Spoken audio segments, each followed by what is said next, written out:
リーさんと最初にお会いしたのは、2001年、オランダのクレラ・ミューラミュージアムであった展覧会、グループ展の時だったと思うんですけど、まあ、その時ちょうど、あの、準備に多分1週間ぐらい前から入られてたと思うんですけど、ちょうど狂牛病で5時ぐらいになったら美術館追い出されるんですよね。それでみんなでマイクロバスに乗ってホテルに、帰って、で、その国立公園みたいなところにあるから、もう他に何もないんですよね。で、だからホテルに入ったら、夕方5時半ぐらいからなんとなく飲み始めて、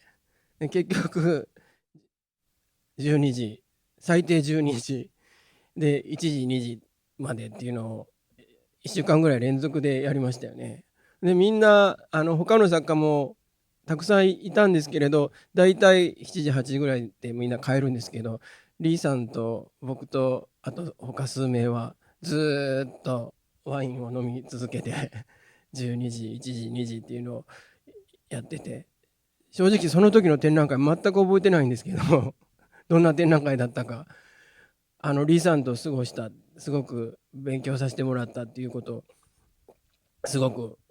よく覚えてます。で、あの時に言ってたことで、リーさんが言われたことですごく印象的なことがいくつかあったんですけれど、あの、対等にやらなくちゃいけないんだってことをすごく言ってたと思います。あの、ヨーロッパで対等にやらなくちゃいけない。舐められちゃダメだみたいなのが基本すごくあって、すごくそれ、共感したのも覚えてます。僕も、ヨーロッパが今、基本的にヨーロッパでの活動が多いんですけど、やっぱりそういうことをあの思いながら活動しているところがあって、まあ逆に言うと舐められたくないけど別に人のことを舐めたいわけでもなくて、本当対等にっていうようなことを言ってたと思うんですけど、そのあたりちょっとリーさんにお話聞かせてもらいたいなと思うんですけど。えー対等とは何ぞやって言われても、別に特に答えを持ってるわけじゃないんですが、やっぱ人間なので、上下とかそんなんじゃなくて、それぞれの立場それぞれの位置で、その張り合うっていうか、競り合うようなそういう関係であってほしいという気持ちですね。でこれは言葉を変えればそれぞれ自分の立ち位置っていうか自分の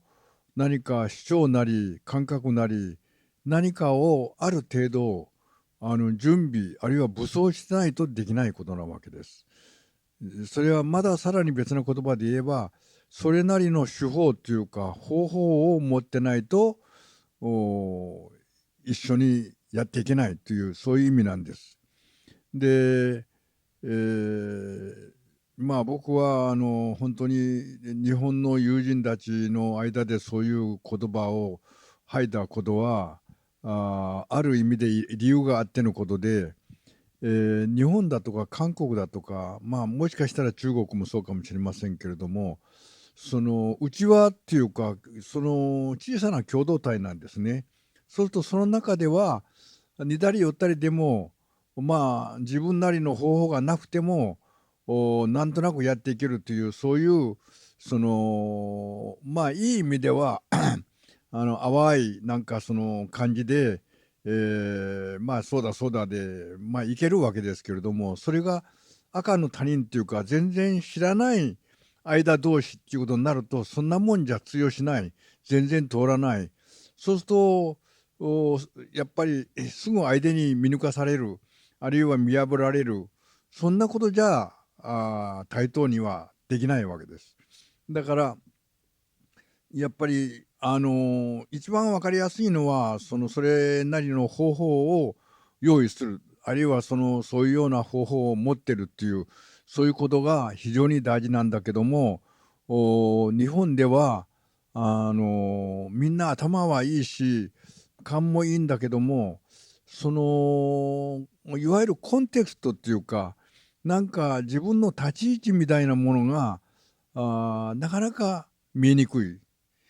さっき安藤さんと話を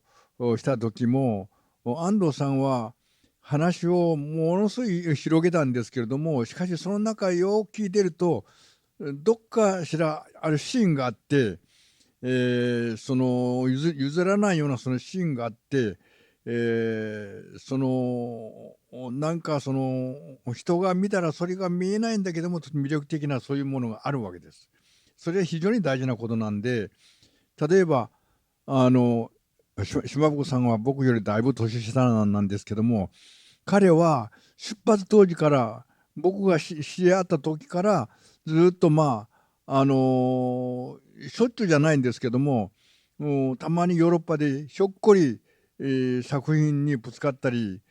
することがあるんですが、彼独特な立ち位置を持ってるんですね。分かりやすい例で一つ例を挙げますと、彼はちゃんといわゆるその僕のような、あるいは一般的な造形作家のような作品を規制のあり方でもってきっちりと作ってそれをポンと出すというそういうスタイルでは全然ない。でカンカラを拾ってきてですね、カンカラはいろいろなカンカラが大きいのも小さいのも薄いのも厚いのも、色もいろいろなものがあって、それをダーッと並べておく。そうすると雨が降ったらそのカンカラに当たると音がみんな違うわけですね。ね、あれは雨漏りなんですけど、雨漏りか。とにかくキューバのね、とにかくそういうことで、どういうことで何か一つの表現というそのなんていうかな、場なり表現というある瞬間なり何かをこの引き出すかというそういう引き出し方っていうものがそのものや瞬間やいろんなものを利用するんだけども、それを自分なりにどのようにして何か組み合わせたり引き出したりなんかつないだりするのかというそういうような発想がすごくユニークで、そのような方法を持ってるわけです。それ彼の仕事はもう全部もう全てそういう具合にできてるので、ちゃんとしたその石をこう削るとか、あるいはその木をなんかこうその折って何か作るとかそんなんじゃない、全然別の発想を別に持っていく、ね、そうするとこれは世界でね島袋しかないとってもユニークなそういうような作品っていうか発表表現ができるっていう、それはそういう点では僕も僕なりの一つのやり方でもって、その世界でやっていけるようなそういうことを一生懸命考えて今までやってきたのかなとそういう気がします。僕が外でそういう外から何か探し作品作るっていうのは逆に言うと自分の中に技がないんですよ。絵も描けないしできることがないから外に探さないとしょうがなくって外のものと関係しながら作品作ってるところがあると思うんですけど、ちょっと話戻るとそれでそうやって世界と対等にやらなくちゃいけない。でそこでもう一つ言ってたことは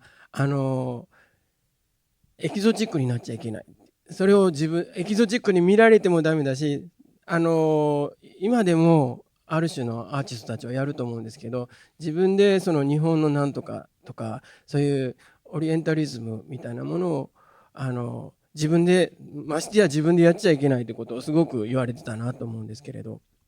そうですね、実は現代美術って結構名のある人でも実はそれをやってる人もいるんです。ただやり方が結構上手だったり非常に意外性でそれを利用する活用する場合もあるんですが、その一緒にエクソチズムっていうかそっちの方に引っ張られると結局先へ進めなくなったりはまっちゃったらもう他のものが見えなくなったりするんじゃないだろうかと思うので、それはこんなこと言いながらもアジアから向こうに行くと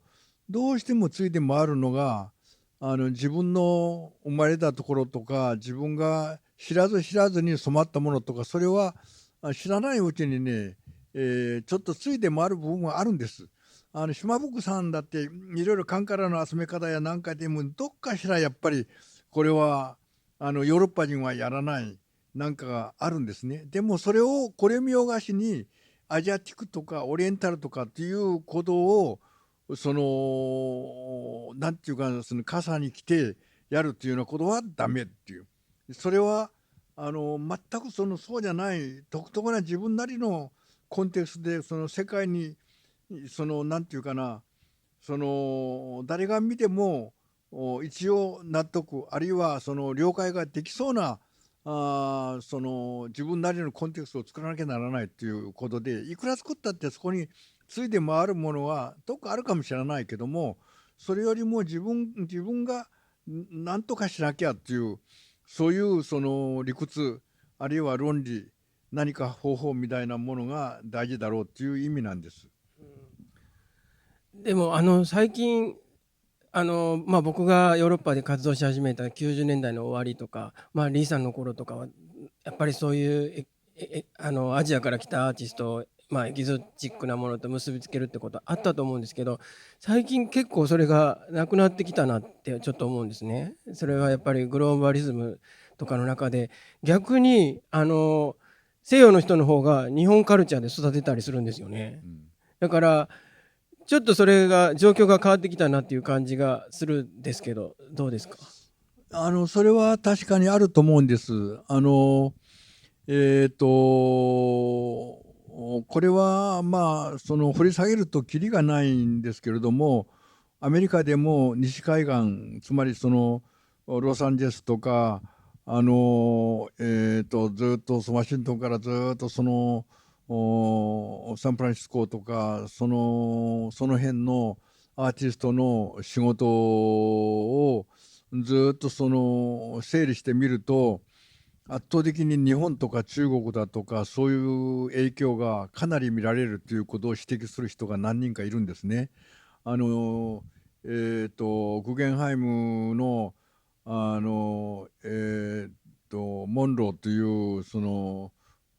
学芸員もそういうことを指摘した展覧会を作ったり本を出してコテンパンにボロクソやられたりアメリカから言われたりしたんだけども、彼女はいまだにもうどんなこと言われてもこれはそういう影響があるんだと。ただその影響で終わるんじゃなくて、それをアメリカナイズっていうか十分自分のものにし、それを一種の普遍性を持ってそれを展開できるようになったということが大事であって、そのルーツやいろんな影響というようなことまで否定する必要はないんだということを言うんですけども、それはそれとして今島袋さんが言ったような最近のヨーロッパやアメリカのアートの中でも何かしら必ずしもアジアとは言わないけどもエキゾチックっていうか古い感じっていうようなものがちらほら新しいテクノロジーだとか方法に乗って、それがうまくこう活用されている部分が確かにあると思うんですが、それは彼らの文化を持った欧米の文化の上で、面白半分っていうかやっぱりちょっと失敬して使うっていうことには僕は文句ないんですけども、うっかりそれ見てそうかそれなら俺がもっと上手かもしれないって言って、それに変に乗っかっちゃったりするとやけどすると僕は思うんです。だからアジアとかオリエンタルっていうのは最近はアジアが経済的にも政治的にもいろいろ科学的にもかなり水準が高くなったんで、そういうような力っていうか水準高くなった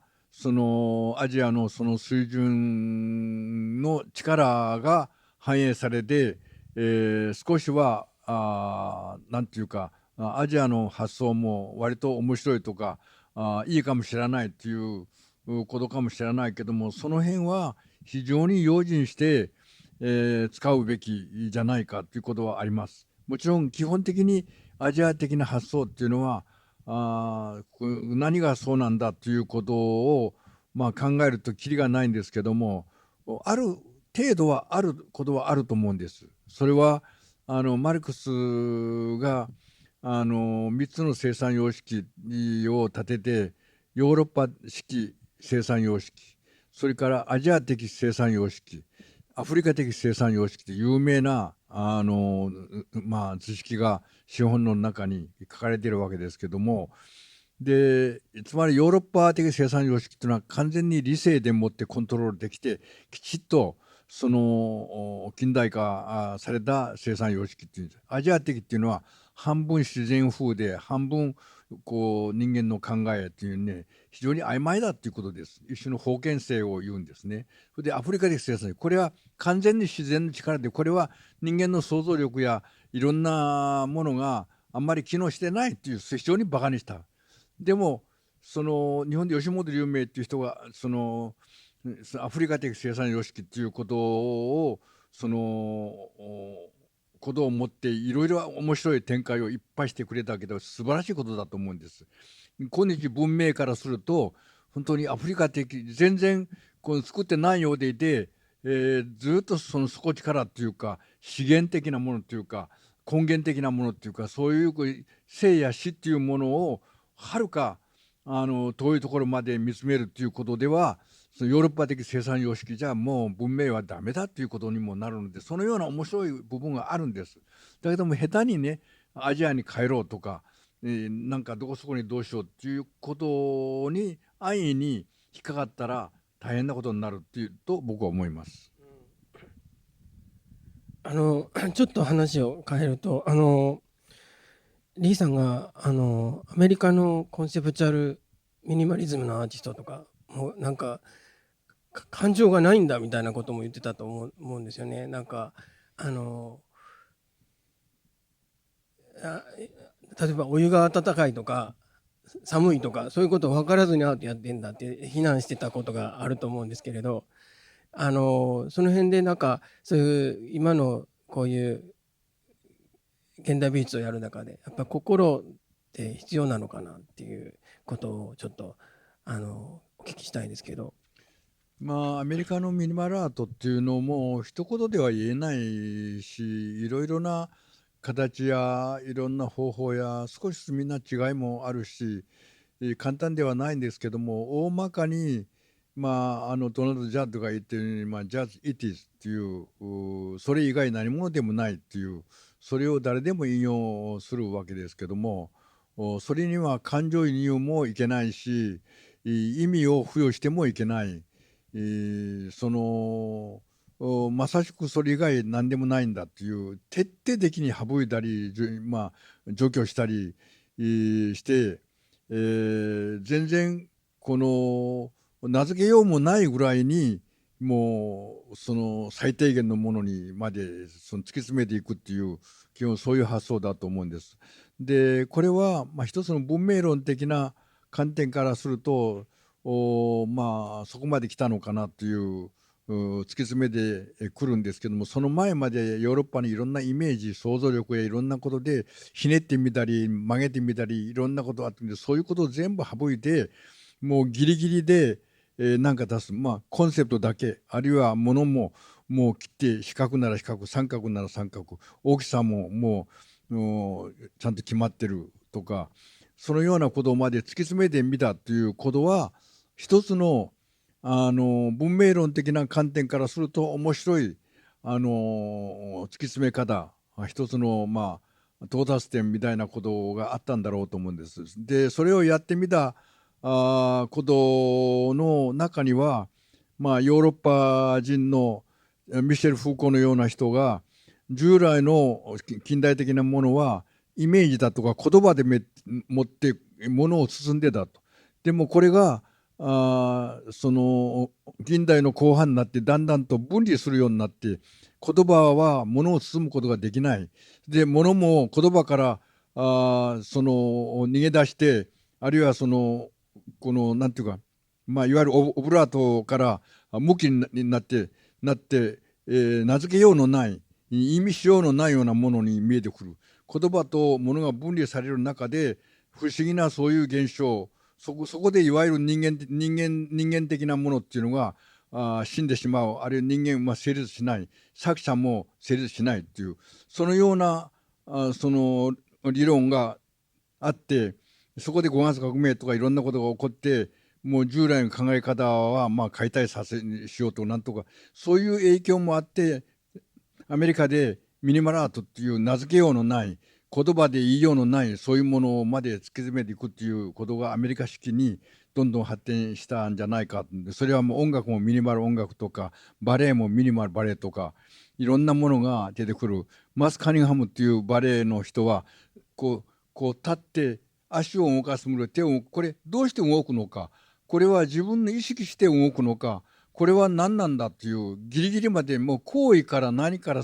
全てギリギリまで突き詰めてみるっていう。だからそれは文明の、到達点としては面白い。でも人間というのは決してやってみたら決してそれだけじゃ済まない、そうじゃないいろんな面がそこであらわになったり、面白い側面がたくさん見えてくるようになったんじゃないだろうかと思います。そうですね。僕なんかがアートを始めた頃っていうのはなんかアートが自由じゃない感じがしちゃってて、だからそれに対する反動みたいなのはすごくありました。なんか基本的なこと間違えてんじゃないかと。アートって人間を幸せにしたり、なんか自由になるためにあるのに、いつの間にかなんか頭ばっかりの、なんかすごく、なんていうんですかね、味気のない、なんか砂漠みたいなものになっててっていう、それに対する反動みたいなのはすごくありましたね。僕もそれ賛成ですけども、でもそこまでやってみるっていう、それ根がやっぱ深いわけです。1917年っていうのは10月革命、ロシアのそれがあったとしてもあるんですけれども、と同時に例えばロシアアバンガルトとかでそのマレビチのいろんなその四角の中の四角とか、いろんなそのようなものが書かれた時も同じその時期なんですね。でだからギリギリまでその面白いおかしいとかじゃなくて、もうギリギリまで突き詰めてみる。そうすると直ちにね、それはこう行き止まりで、その人間自身のあるエゴだけの考えじゃ行くところがないんだっていうことで、急いで彼らはモンドリアンもそうだしマリビッチもそこから脱皮して現実との兼ね合いを考えるんですね。モンドリアンは例えばニューヨークに行ってニューヨークブロードウェイブギブギブロードウェイと自分の考えをそこでそのつなぎ合わすとか、そのマリビッチもすぐ具体的なその都市計画と作品をこの組み合わせて考えるっていう。でそういうことの時に後でいろんな人たちがものすごく彼らにね批判を加えるんですね。ロシアのその社会主義が怖くて、それにやられてそういうふうに愚性に戻ったとか、そんなんじゃない。やっぱ彼ら自身考えたらこれじゃなくてやっぱり、もうちょい人間の自由っていうか想像力っていうことを無視できない。やっぱりそっちの方と現実というものとも兼ね合いでやっていかなくちゃっていうことが早く気がついただろうということだと思います。今日はもうずっといろんな方と対談されてて、なのでなんかなるべく他の方が聞いてないことを聞きたいなと思ってるんですけど、えーあの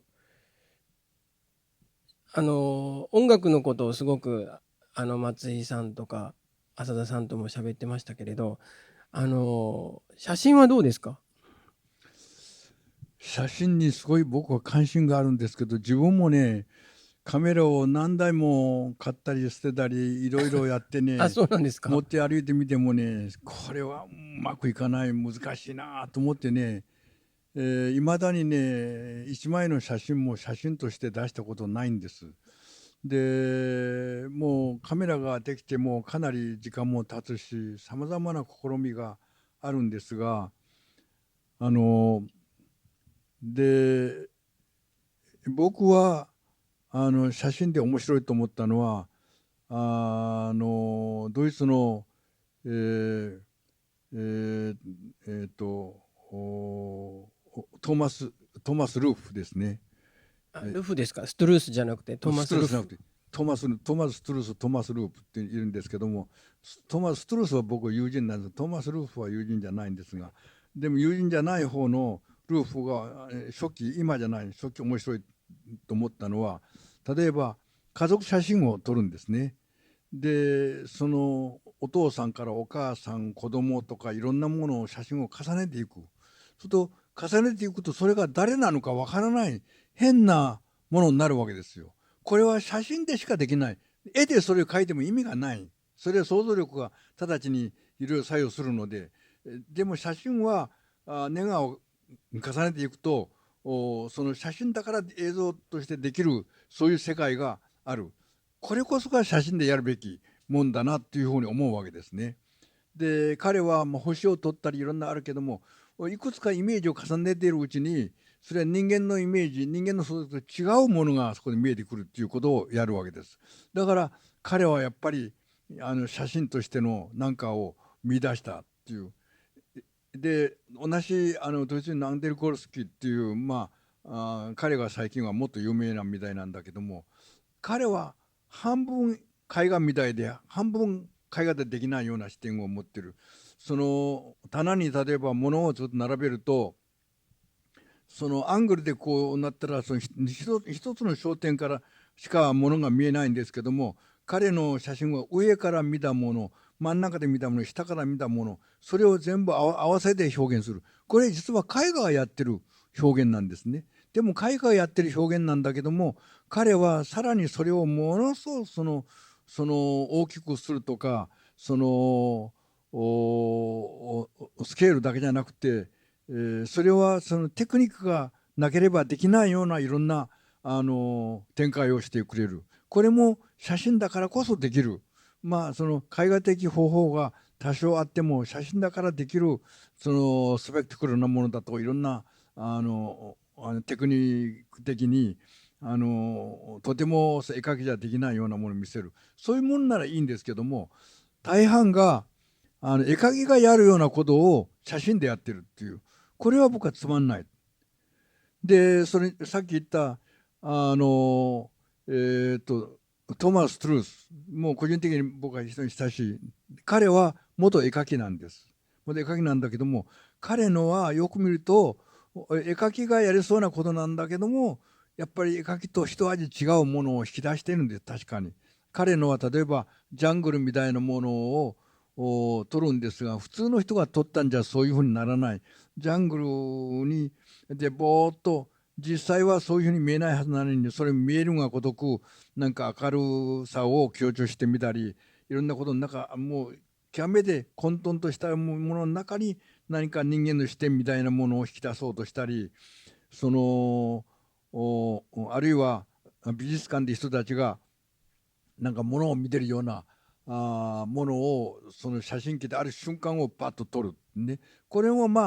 ある面では絵描きがやりそうなことなんだけども、非常にそれはいかにもわざとらしいので、絵描きはそういうふうにはしないことをあえてやってみるとか、そこも大変なテクニックだといろんなことで必ずしも絵描きが及ばない部分もあるんですが、しかしいろんなことを見てるとですね、最近はカメラマンがほとんど絵描きに接近してるものが多くて、僕はつまんないんです。絵描きの目じゃない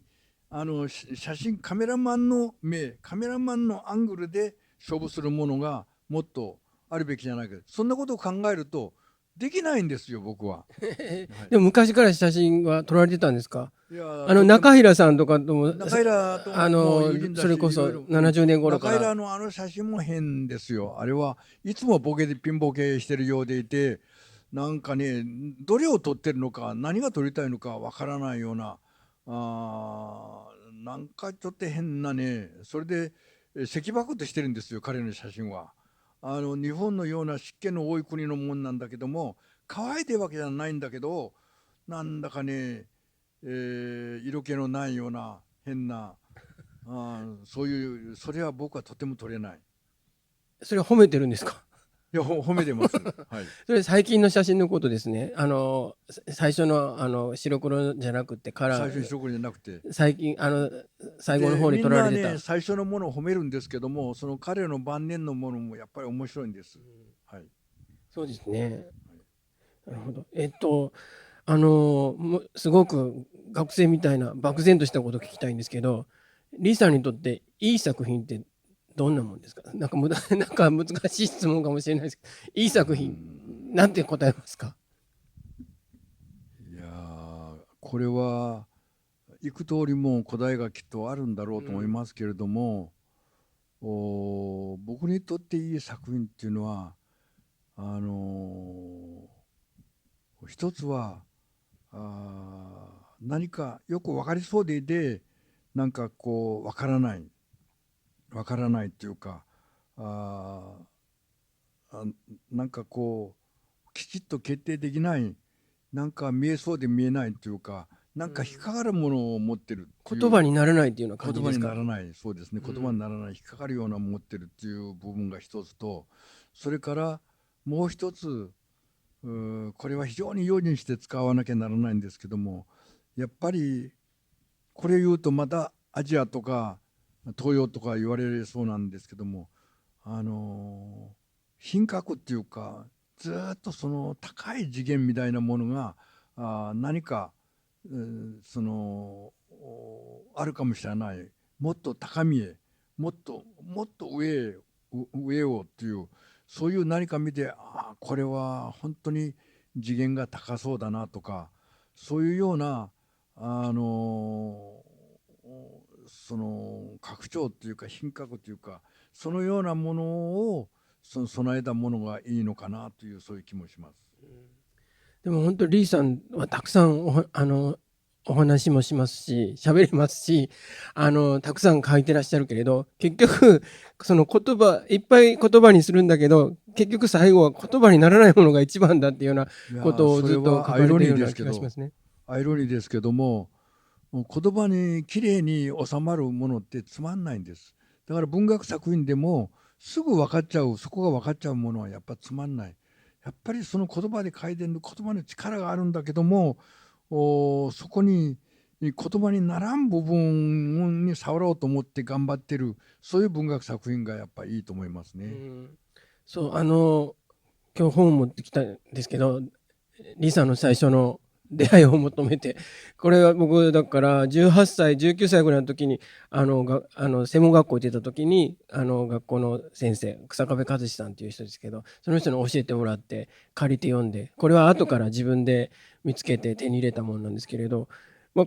ね、今もう出会いを求めて言ったら何の本かなんて、もう今出会い系サイトとかなんかいろいろあるから勘違いする人もいると思うんですけれど、まあすごくこれから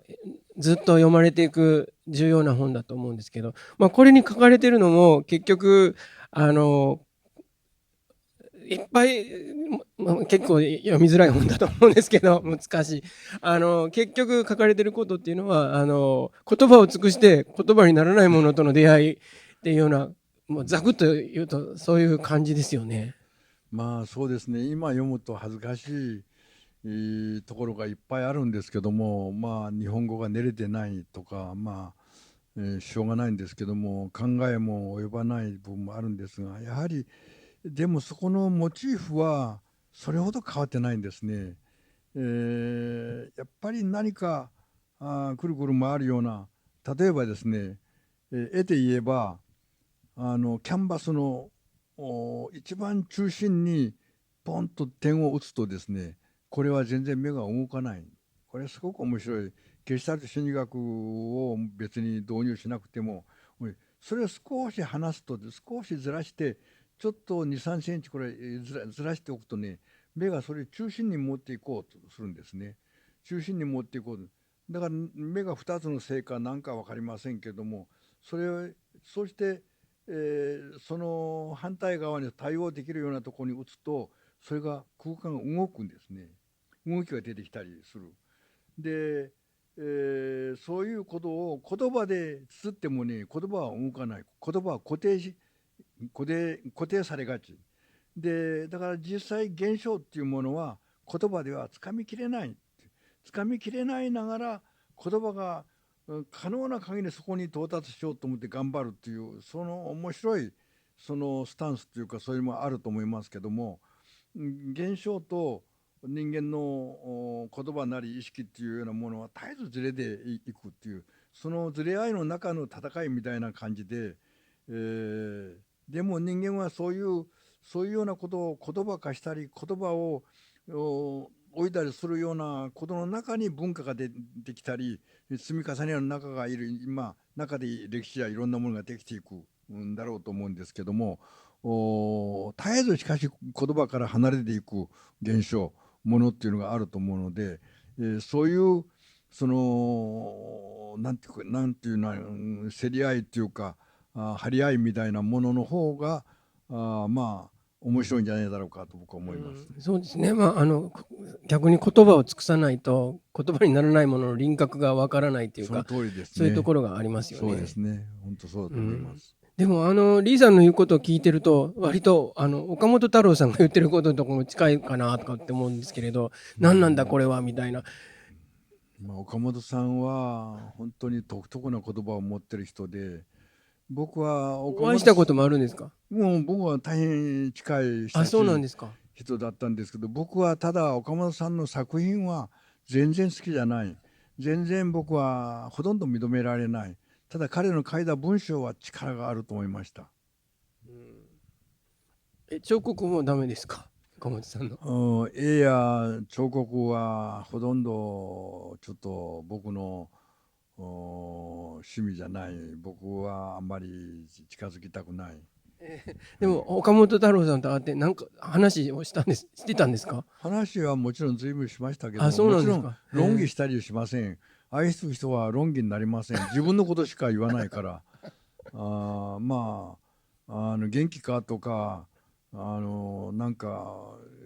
か展覧会見たかねとかそういう話だけで、怖くてあんまり質問もできないそういう間でした。あ、そうなんですか。へえ。あの僕ももうすぐだんだんもう人生もう50過ぎまだて、若い。いやいやこれから年取っていく何かどうやって年取っていけばいいか、ちょっとこれから老人になっていく人に大体若い人にのメッセージはよくあると思うんですけど、これから老人になる人どうして生きていったらいいかっていうのをちょっとあの